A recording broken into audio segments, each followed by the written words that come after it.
So there's been another leak, and this one is according to this, it is the leaked plan to sell the Brexit deal. In measured success is going to be the narrative.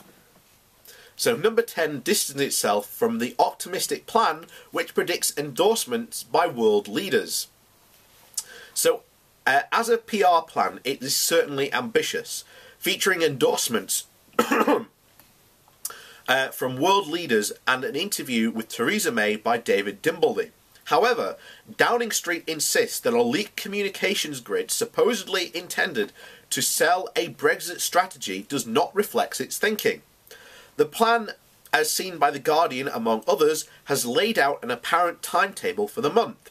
From a cabinet meeting on Tuesday to a House of Commons vote on the deal, it says it will take place on the 27th of November.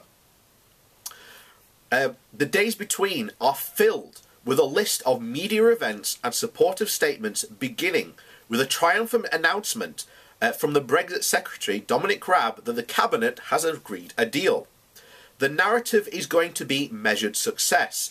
This is that this is good for everyone, but it won't be all champagne corks popping, the leaked note says. Among later events scheduled are a speech by May to the CIB conference, with the leaked planner saying that she would argue the agreement brings the country back together. Now is the time for us to all unite behind it for the good of our future interests, etc., etc. On the same day, the withdrawal agreement and the outline of a deal on the future relationship with the EU would be put to Parliament, with an undermined set of junior ministers tasked with doing regional media all day. The government is lining up 25 top businesses' voices, including the CBI director, Carol van Barn, and lots of world leaders, etc., such as the Japanese PM, to tweet support for the deal.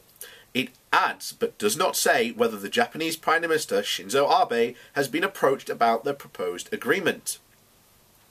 The rest of the time before the Commons vote is filled with themed days, including a UK-wide sales pitch, which will see May visit the North and Scotland, and another day devoted to the economy.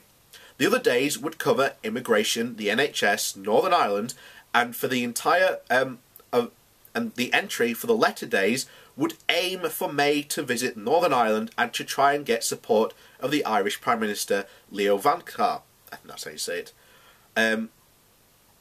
With the memo misspelled as Vandekar.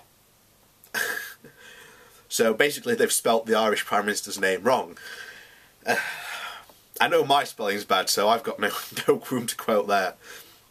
So the final flurry of efforts would see May supposedly doing an interview with Dimbleby. The Downing Street source was quickly to distance itself from the leaked plan, and the misspelling and childish language in the document should be enough to make it clear that it doesn't represent the government's thinking. You'd expect the government to have plans for all the situations. To be clear, this isn't one of them, they said. I am thinking, as we have seen throughout this entire process, when something has been leaked, the government has been very quick to essentially deny it.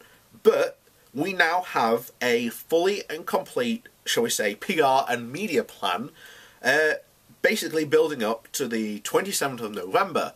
So, if any of this stuff starts to happen, then we can pretty much confirm that this wasn't a leak and that this is actually real. So, you know, stay glued to your TV screens, folks. It's about to get very, to quote them, a measure of success.